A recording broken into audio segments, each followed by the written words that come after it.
Hello everyone, welcome to my channel H D Orion. हम पढ़ रहे हैं accountancy for class 12 T S Grewal की टेक्स्ट बुक से 2022 edition, chapter 9 company accounts, accounting for share capital. और इस वीडियो में हम पढ़ेंगे journal entries related to over subscription of shares. So let us see some questions from the text book. Let us see question number 18. Tiny Toys Limited issued rupees 10 lakh shares of rupees 100 each at a premium of rupees 20 for subscription payable as rupees 10 per share on application, rupees 40 per share and rupees 10 premium on allotment, and rupees 50 per share and rupees 10 premium on final payment.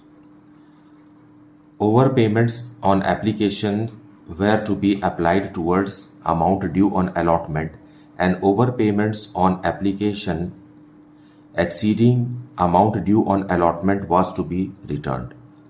Issue was oversubscribed to the extent of 13,000 shares. Applicants for 12,000 shares were allotted only 1,000 shares, and applicants for 2,000 shares were sent letters of regret. All the money due on allotment and final call was duly received. Pass necessary journal entries in the company's book to record the above transactions. Also prepare company's balance sheet on completion of the above transactions. So let us see the detailed explanation of this in solution. Solution 18 we will see in the books of Tiny Tots Limited. Tiny Toys Limited. Fine. Company ने issue किया है rupees 10 lakh के shares. Rupees 10 lakh के shares हैं और हर share 100 rupees का है। So rupees divided by face value of the share will give us how many? 10,000 shares. Fine. और हर शेयर कितने का है? 100 रुपीज़ का है। अब 100 रुपीज़ को भी कंपनी इंस्टॉलमेंट्स में ले रही है। 3 इंस्टॉलमेंट्स हैं जैसा कि क्वेश्चन में लिखा हुआ है, और ये है 10 rupees on application,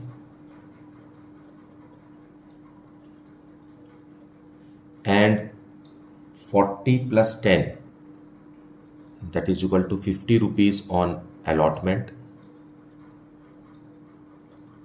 and 50 + 10 is equal to 60 on final call. Now ये जो 10 रुपीज़ एक्स्ट्रा है ये प्रीमियम का है। Fine, this is the premium money. So ये 20 रुपीज़ प्रीमियम पर इश्यू हो रहा है शेयर्स, और कंपनी ने इस तरीके से डिसाइड किया है कि वो कॉल करेंगे, है ना।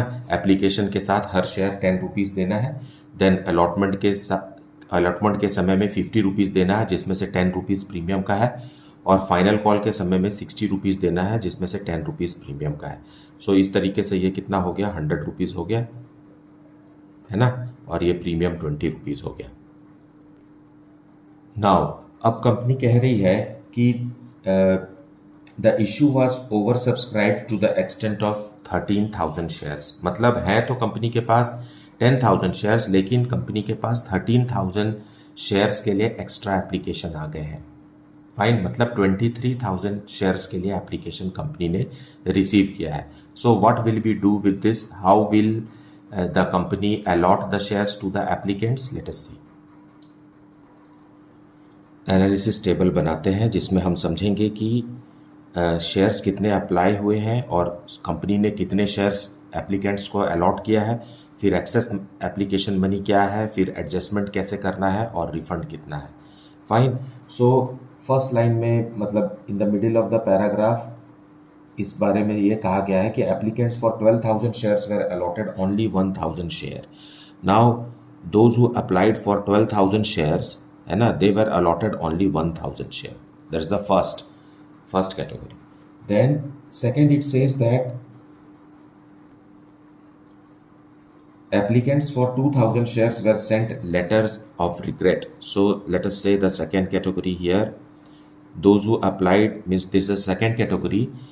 Applicants of 2000 shares were sent letter of regret, means they were not allotted anything. Okay.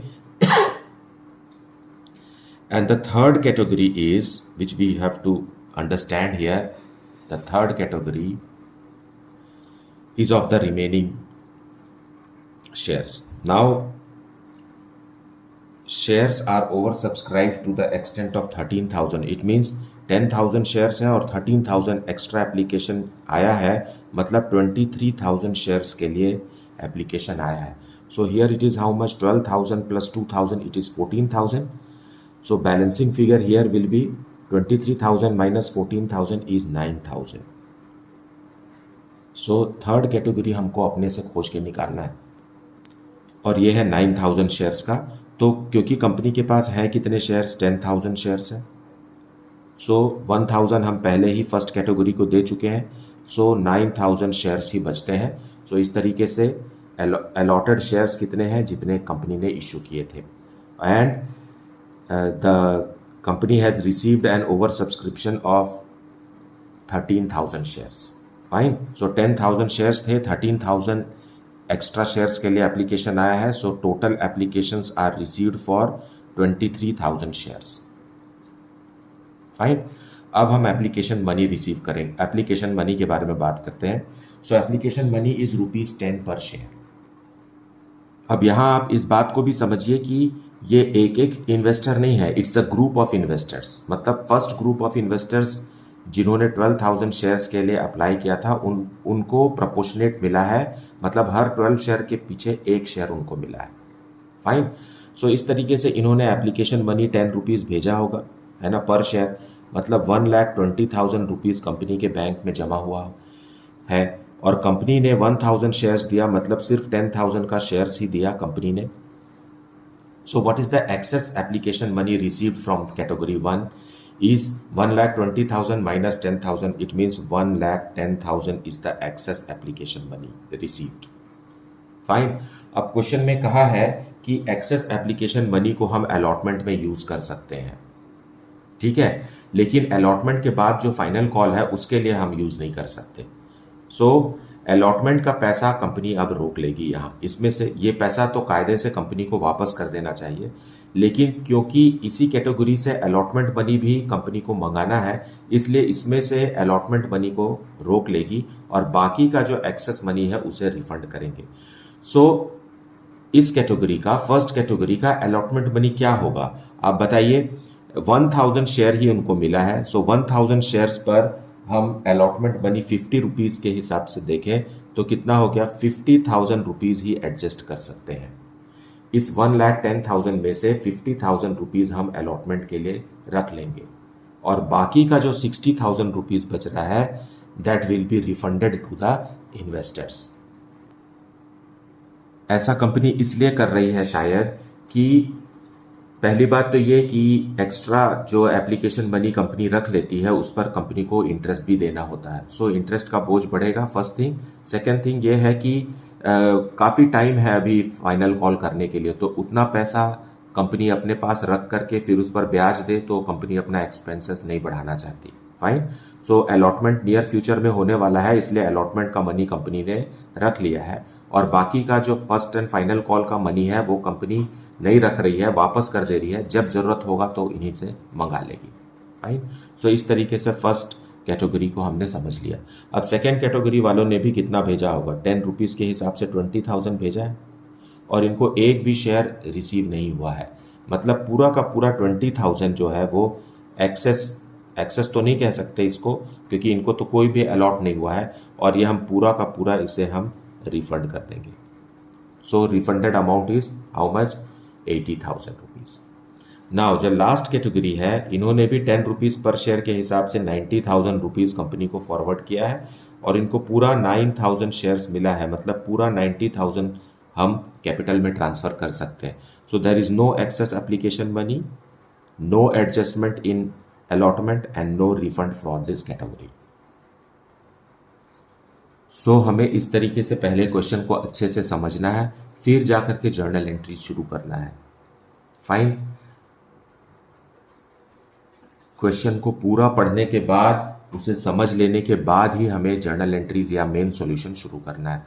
Now ये तो टेबल है, ये आपका वर्किंग नोट है, और इसको अगर आप बना लेते हैं तो आपके लिए कैलकुलेशंस और जर्नल एंट्रीज करना आसान हो जाता है।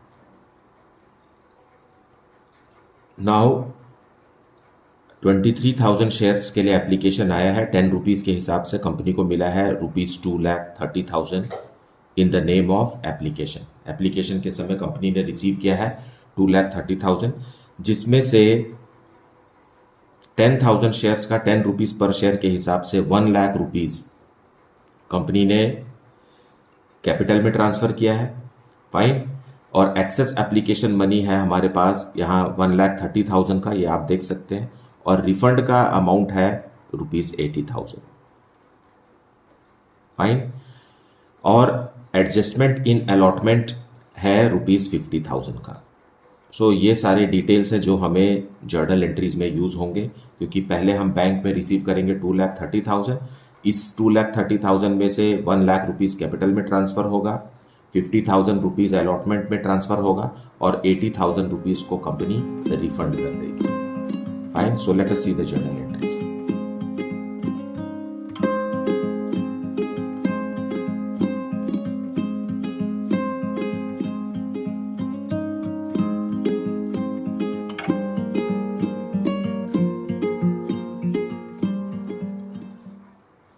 So first entry will be for bank account. Bank account debited to share application account.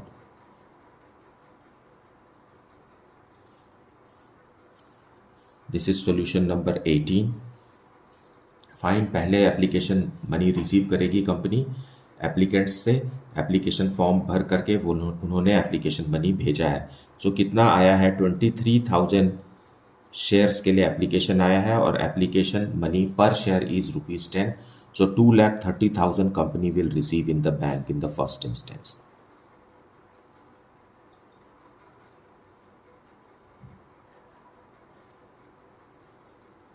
Being application received for 23,000 shares,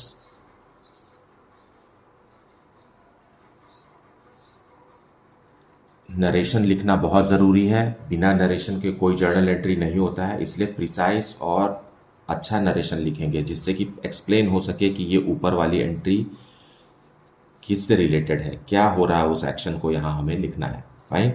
now अब इसे हम ट्रांसफ़र करेंगे। सो शेयर कैपिटल अकाउंट को क्लोज करेंगे, शेयर एप्लीकेशन अकाउंट को क्लोज करेंगे, debit करके to share capital account, to share allotment, and to bank. क्योंकि जो कंपनी को 2,30,000 रुपीज़ मिला है, इसमें से सिर्फ 10,000 शेयर्स का एप्लीकेशन मनी ही कैपिटल अकाउंट में ट्रांसफ़र किया जा सकता है। So 1,00,000 rupees is transferred to share capital account. Then हमें पता है कि 50,000 रुपीज़ जो है वो अलॉटमेंट में एडजस्ट हुआ है। फाइन। 1,000 शेयर्स का जो एक्सेस एप्लीकेशन मनी है, अलॉटमेंट के समय कंपनी 50 रुपीज़ पर शेयर ले रही है, जैसा कि हमने पीछे एनालिटिकल टेबल में देखा। So 50,000 rupees out of 2,30,000 is retained by the company for share allotment, और बाकी जो बच गया 80,000 is refunded to the applicants.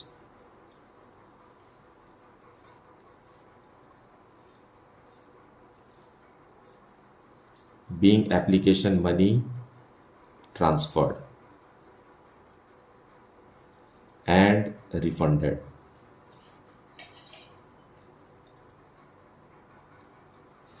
अब अलॉटमेंट मनी ड्यू करेंगे, और अलॉटमेंट के समय कंपनी ने प्रीमियम 10 रुपीज़ भी लेना है। So share allotment account debited, share allotment money debited to share capital account and to securities premium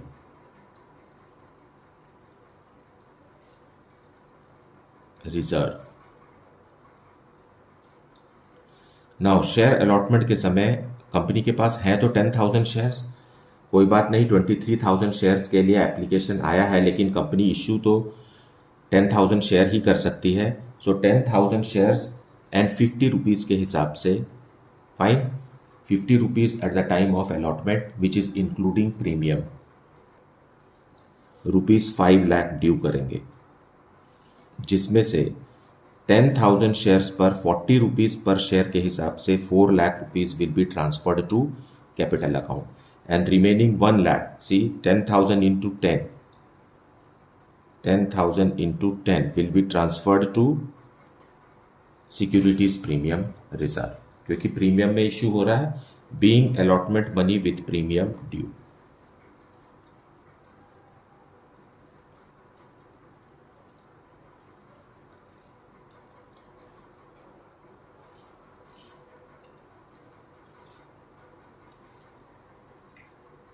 now we will receive this allotment money, क्योंकि question में लिखा हुआ है कि जब कभी भी कंपनी ने पैसा इंस्टॉलमेंट का मांगा तो सभी शेयर होल्डर्स ने समय पर पैसा दिया। नाउ 5 लाख रुपीज़ कंपनी को रिसीव करना चाहिए था, लेकिन आप यहाँ देखिए शेयर अलॉटमेंट के नाम से 50,000 रुपीज़ पहले से ही कंपनी के पास है। मीन्स 5 लाख रुपीज़ में से 50,000 कंपनी के पास पहले से ही एक्सेस एप्लीकेशन मनी का रिटेन्ड है। So as a result in the bank company will receive only 4,50,000 rupees. Okay, so excess application money को कम कर देंगे यहाँ, और बैंक में रिसीव होगा bank account debited to share allotment account, और बैंक में रिसीव होगा 5 लाख रुपीज़ ड्यू हुआ था, जिसमें से एक्सेस एप्लीकेशन मनी को हमने अलॉटमेंट में एडजस्ट किया है 50,000। As a result, 4,50,000 will be received in the bank. Being allotment money received.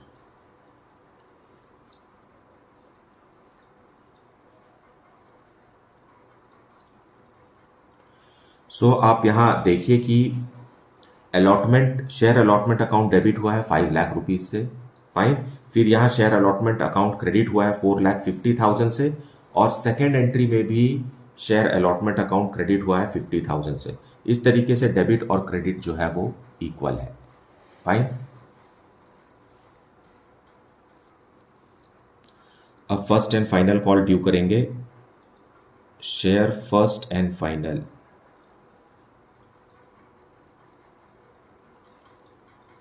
Call account debited to share capital account on 10,000 shares at the rate of rupees 60 per share including premium. So 6 lakh rupees is due.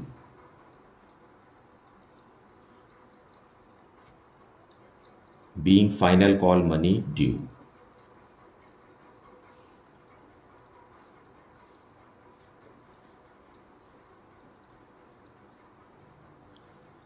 Now we will receive final call money in bank. So bank account debited to share first and final call.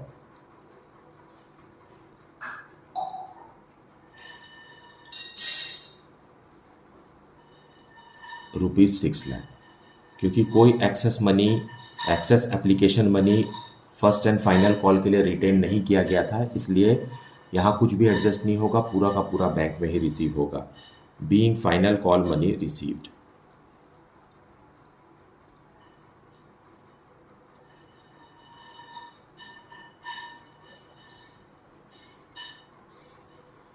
So these are the journal entries for the question. Balance sheet बनाने से पहले हमें note to accounts बनाना है। उसमें सबसे पहला रहेगा share capital. Share capital में ऑथराइज्ड कैपिटल, ऑथराइज्ड कैपिटल के बारे में कोई भी जानकारी नहीं है क्वेश्चन में, एज ए रिजल्ट यह सही है। देन सेकंड रहता है इश्यूड कैपिटल। इश्यूड कैपिटल में है हमारे पास 10,000 shares of rupees 100 each, it is 10 lakh. So issued capital को भी बैलेंस शीट में शो नहीं करते हैं, इसे भी हम ब्लॉक कर देंगे। देन थर्ड रहता है सब्सक्राइब्ड कैपिटल।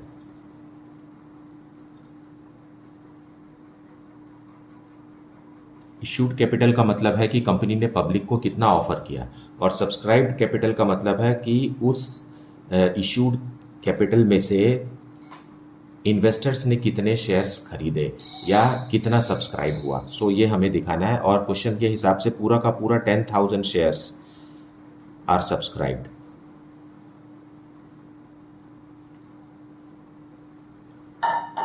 फुल अमाउंट है ना, ₹100 is called up and paid up, called up and paid up. So it is full 10 lakh. अब इस क्वेश्चन में बात यह है कि सब्सक्राइब्ड कैपिटल और issued capital are same. So यहाँ ये मत समझिए कि हम बैलेंस शीट में इशूड कैपिटल लिखते हैं। बैलेंस शीट में हमेशा सब्सक्राइब्ड कैपिटल लिखते हैं, और उसमें से भी called up and paid up amount ही हमें लिखना है।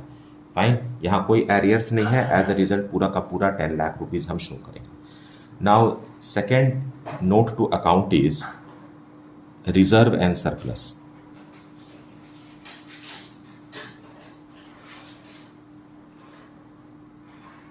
रिजर्व एंड सरप्लस में सिक्योरिटीज प्रीमियम रिजर्व है।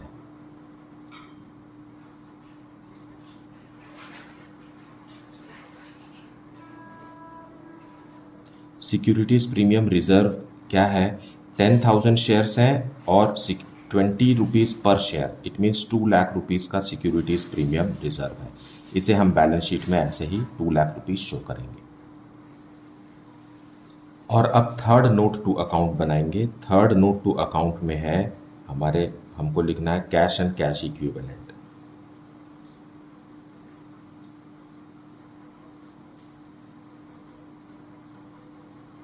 जो कि एक एसेट है, और उसमें हम कैश एट बैंक लिखेंगे, cash at bank. So 10 lakh plus 2 lakh, how much? 12 lakh rupees company के बैंक अकाउंट में आया है। आया तो ज़्यादा अमाउंट था, लेकिन रिफंड भी कर दिया गया। फाइन, और कुछ अमाउंट को अलॉटमेंट के समय एडजस्ट भी कर दिया गया। सो इस तरीके से 12 लाख रुपीज़ ही कैश में है, बैंक में है। So with this much information we will prepare the balance sheet of the company. So balance sheet of tiny toys limited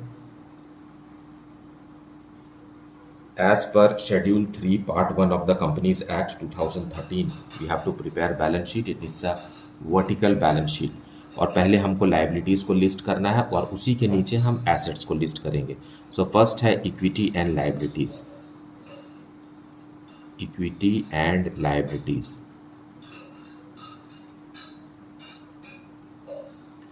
उसमें फर्स्ट है शेयर होल्डर्स फंड।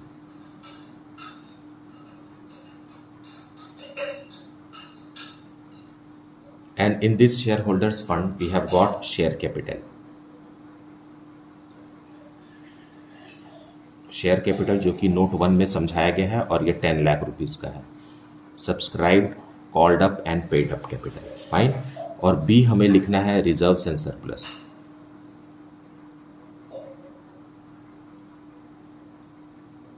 जो कि हमने नोट 2 में समझाया है, और ये 2 लाख रुपीज़ का है। बस इतना ही लायबिलिटीज़ में हमें शो करना है। So we will grand total it here, it is 12 lakh.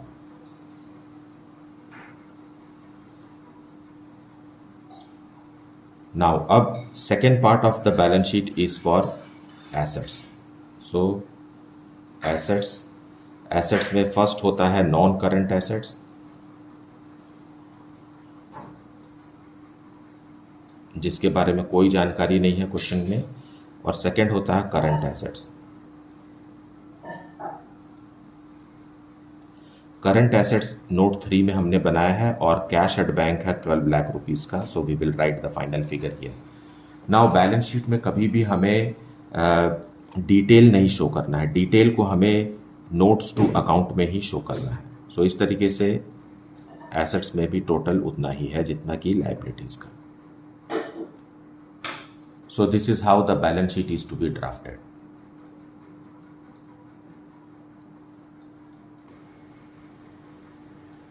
Now let us see question number 19. Sugandh Limited issued 60,000 shares of ₹10 each at a premium of ₹2 per share payable as ₹3 on application, ₹5 including premium on allotment, and the balance on first and final call. Applications were received for 92,000 shares. Now it is a question of oversubscription. 60,000 company के पास shares हैं और application आ गए हैं 92,000 shares के लिए. Fine. The directors resolve to allot as. First category है applicants of 40,000 shares were allotted 30,000 shares. Second category में applicants of 50,000 shares were allotted 30,000 shares. And third category है applicants of 2,000 shares were not allotted any number of shares. Fine. Mohan who had applied for 800 shares in category 1. So यहाँ से मोहन है, इस category से मोहन है, category 1. Fine. And Sohan who was allotted 600 shares in category 2 and Sohan belongs to category 2 failed to pay the allotment money. दोनों ने allotment money नहीं दिया. Calculate amount received on allotment. तो हमें सिर्फ कैलकुलेट करके बताना है कि अलॉटमेंट के समय कंपनी को कितना रुपीस कैश रिसीव होगा. ऐसा इसलिए है क्योंकि एक्सेस एप्लीकेशन मनी को कंपनी रिटेन करेगी अलॉटमेंट में यूज करने के लिए. ये प्रो रेटा क्वेश्चन है. Fine. It is a pro rata allotment, proportionate allotment, जिन्होंने 4 शेयर्स, हर 4 शेयर के एप्लीकेंट को 3 शेयर्स अलॉट कर रही है. फर्स्ट कैटेगरी में 5 शेयर्स के एप्लीकेंट को 3 शेयर्स अलॉट कर रही है. So it is a pro rata allotment. So excess application money जो यहाँ जनरेट हो रहा है उसे कंपनी रिफंड नहीं करेगी, उसे कंपनी रिटेन करके अलॉटमेंट में यूज करेगी.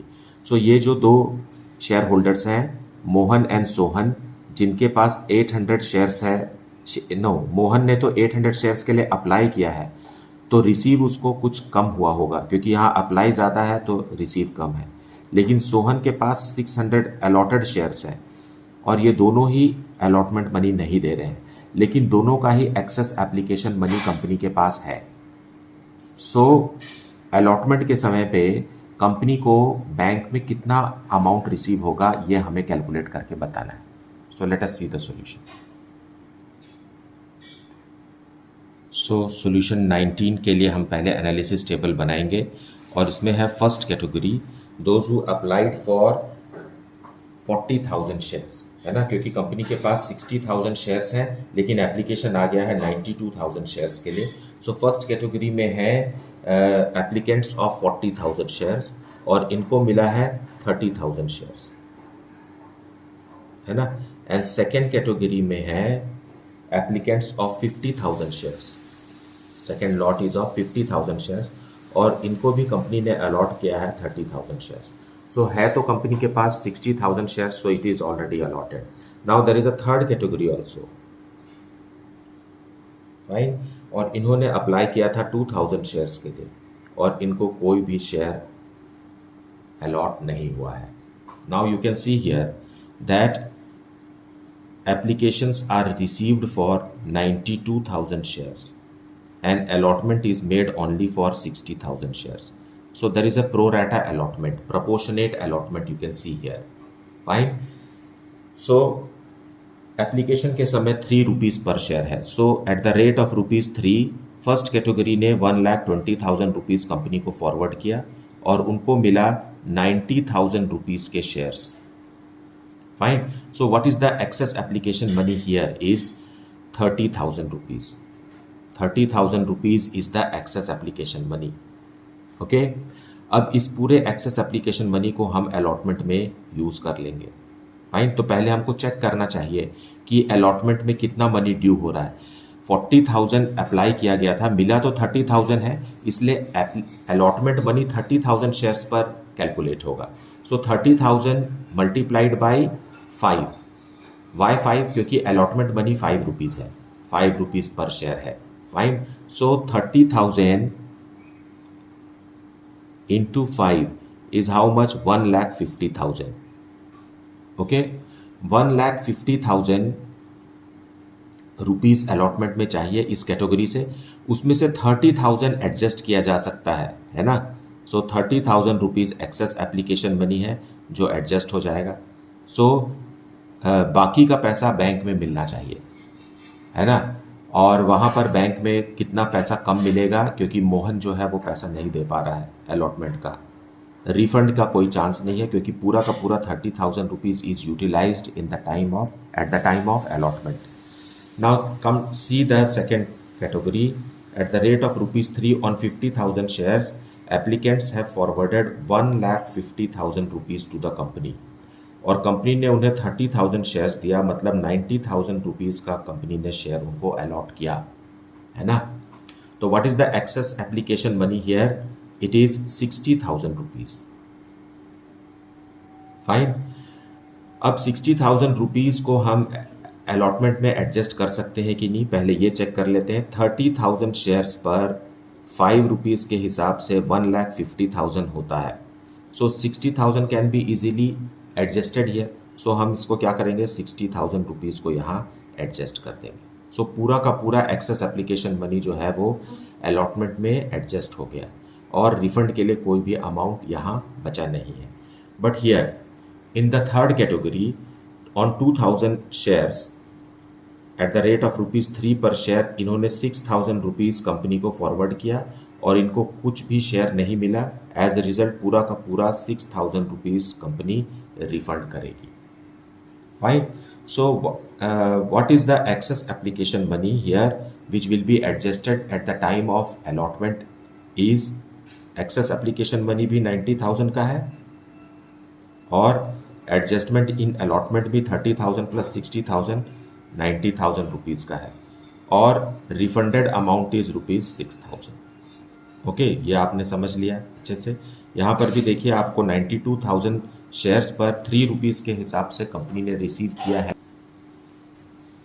2,76,000, है ना। 92,000 into 3 is 2,76,000। 1,20,000 plus 1,50,000 plus 6,000 is 2,76,000। इसमें से हमने 60,000 इंटू 3 मतलब 1,80,000 रुपीज़ का शेयर अलॉट किया है ना।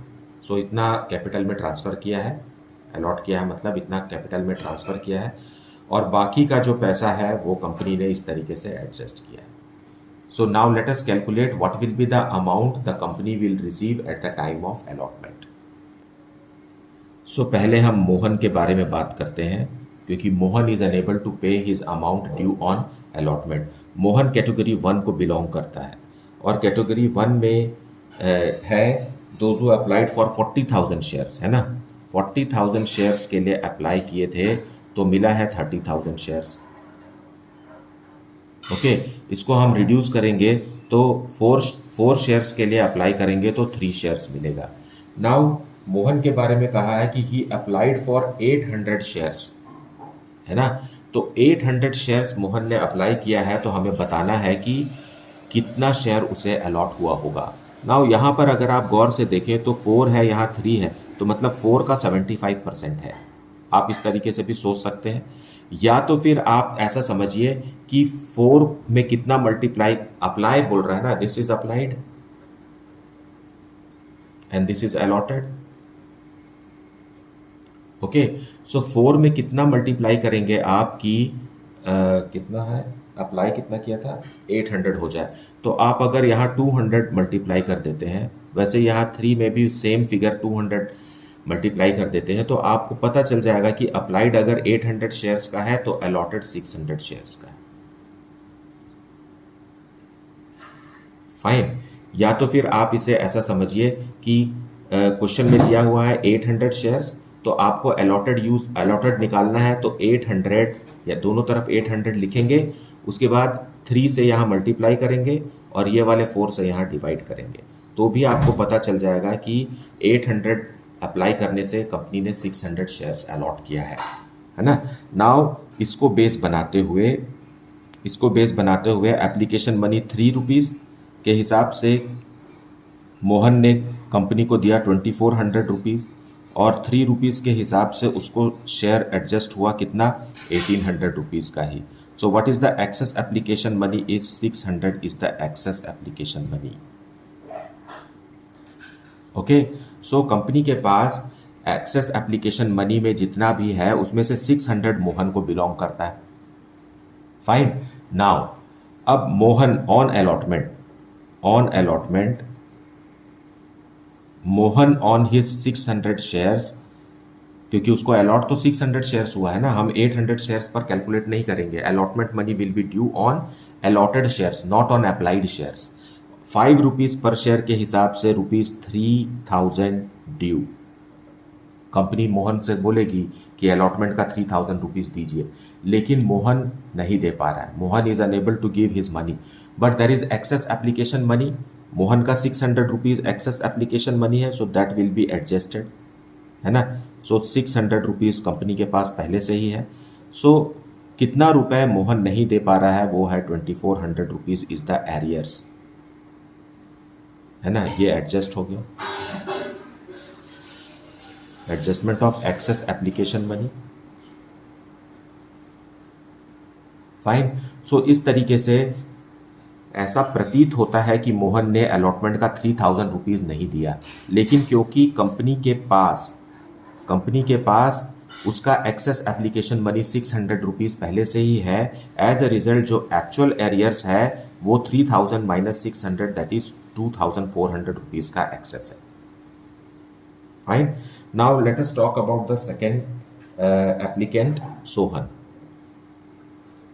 सोहन बिलोंग करता है सेकेंड कैटेगरी को। फाइन। और सेकेंड कैटेगरी का डिटेल ये है कि those who applied for 50,000 shares received 30,000 shares, है ना। ये अप्लाइड है और ये रिसीव्ड है, रिसीव्ड 30,000 शेयर्स। अगर आप इसे रिड्यूस करेंगे तो those who applied for 5 shares received 3 shares. Now question में लिखा हुआ है कि सोहन वॉज अलॉटेड 600 शेयर्स, मतलब अलॉटेड मतलब सोहन हैज रिसीव्ड 600 शेयर्स। तो हमें पता लगाना है कि उसने अप्लाई कितना किया होगा, क्योंकि इसी से डिसाइड होगा कि उसका एक्सेस एप्लीकेशन मनी कितना है। फाइन। सो यहां पर देखिए 5 और 3 के बीच में अगर आप बाय ऑब्जर्वेशन अगर कैलकुलेट करते हैं तो 3 is 60% of 5। Fine. 3 is 60% of 5, मतलब वो कौन सा अमाउंट है जिसका 60% 600 होगा। सो वो है 1000 रुपीज। सो इस तरीके से भी आप इसे समझ सकते हैं if you are smart in mental calculation. Fine. Otherwise क्योंकि ये तो हमें गिवन है, तो यहाँ दोनों तरफ 600 600 लिखिए, फिर यहाँ 5 लिखा है तो इसको 5 से मल्टीप्लाई कीजिए, इधर 3 लिखा है तो इसको डिवाइडेड बाय 3 कर दीजिए।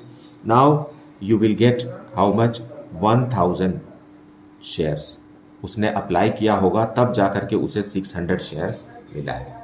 नाउ सोहन ने 3 रुपीज पर शेयर के हिसाब से कंपनी को 3000 रुपीज भेजा होगा, और 3 रुपीज पर शेयर के हिसाब से उसे अलॉट हुआ 1800 रुपीज का ही शेयर्स, है ना।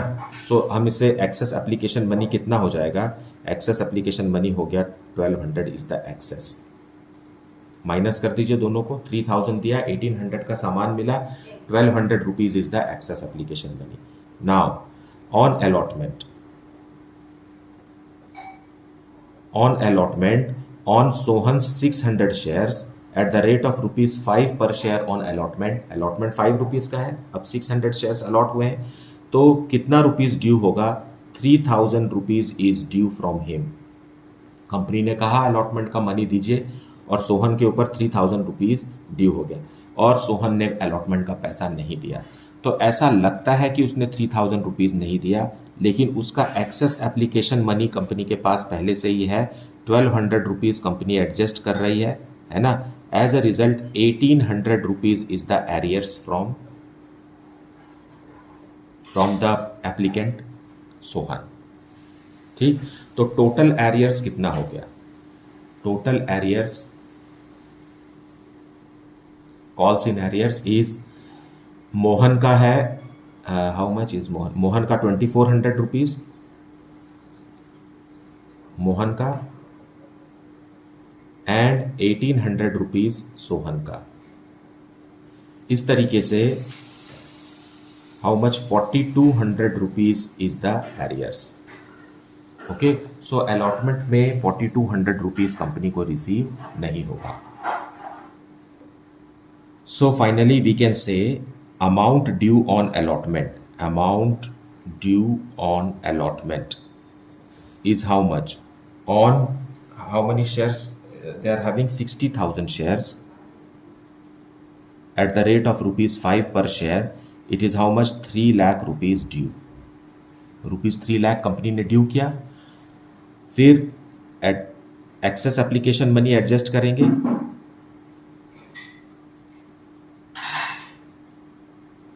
Access application money is of rupees 90,000. ये लेस करेंगे. सो कंपनी एक्सपेक्ट कर रही है कि 2,10,000 रुपीज़ कंपनी के बैंक में आ जाए. फाइन. अब इस 90,000 में excess application money of Mohan और सोहन का भी है. यहाँ पर मोहन और सोहन का भी एक्सेस एप्लीकेशन मनी है जो कि एडजस्ट हो गया.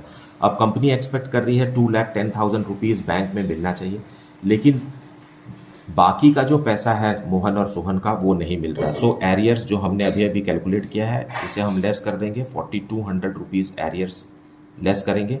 सो 2,10,000 माइनस 4,200 इज रुपीज़ 2,05,800. यही अमाउंट कंपनी के बैंक में रिसीव होगा.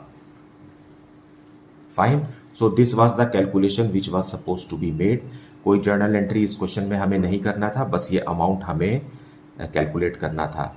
ऐसा मतलब इसमें टाइम तो इतना लगा है समझाने के लिए, लेकिन अगर आप प्रैक्टिस करेंगे तो it will be means it can be reduced to a few minutes only. Fine. इतना टाइम नहीं लगता क्योंकि मैंने इसे समझाया है डिटेल में, इसलिए ऐसा लग रहा है कि इसमें बहुत टाइम लग रहा है. सो मुझे उम्मीद है कि आपने आज का क्लास भी अच्छे से समझा है और आपको कॉन्सेप्ट भी अच्छे से समझ में आ गया है. फाइन. इसके बावजूद भी अगर आपको कुछ डाउट है then please put it in the comment section. Thank you so much for liking, subscribing and sharing the channel. And if you have not yet then please like it, subscribe it and share it with your friends. Thank you so much for watching the video.